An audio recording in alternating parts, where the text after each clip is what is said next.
Welcome to Atomization, flames, furnaces, and plasmas. So we must atomize our analyte in a flame, graphite furnace, or inductively coupled plasma. And let's examine each of these separately. So flame spectrometers usually use a premix burner in which fuel, oxidized, and sample are mixed before entering the flame. So our liquid sample is drawn into our pneumatic nebulizer here by our oxidizer that's coming in there.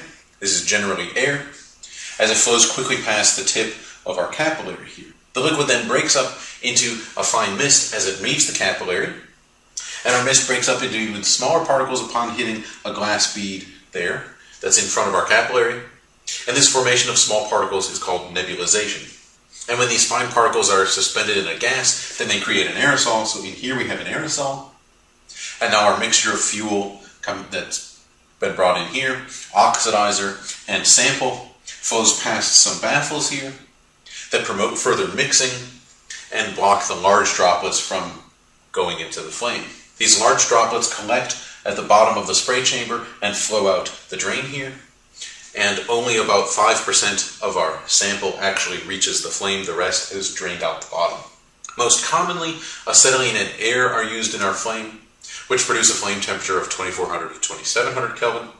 And if a hotter flame is needed to vaporize refractory elements, those with high boiling points, then acetylene is oxidized with nitrous oxide.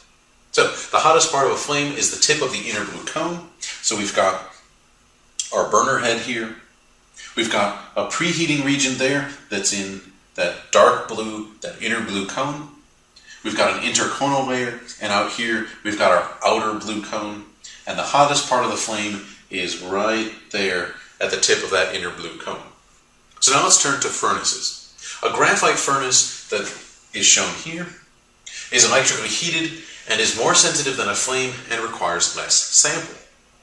Light from a hollow cathode lamp gets passed through a window at each end of the furnace.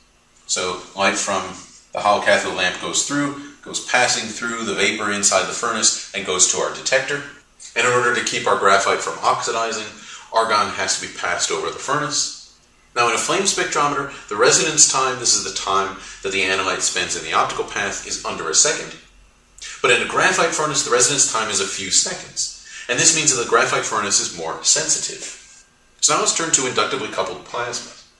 Inductively coupled plasmas, or ICPs, operate at very high temperatures. The high temperature, stability, and relatively inert argon environment eliminate much of the interference that we see in flame spectrometers.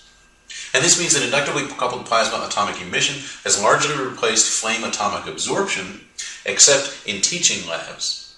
And this is because plasma instruments cost more to purchase and run than the flame instruments do. So we teach students using the flame instruments, and then when you're actually going to perform a real analysis, you typically move to a plasma instrument. So 2 turns of a 27 or 41 megahertz induction coil are wrapped around the upper opening of a quartz apparatus. So we have our 2 turns of our frequency coils here, and down here we've got our quartz apparatus. Argon gas is entering via the plasma gas inlet, which is here, and goes up this way. A spark from a Tesla coil then ionizes our argon, and free electrons are then accelerated by that RF, that radio frequency field, from our load coils. These electrons then collide with atoms and transfer energy to the entire gas, and the temperature of the gas is somewhere between 6,000 and 10,000 Kelvin.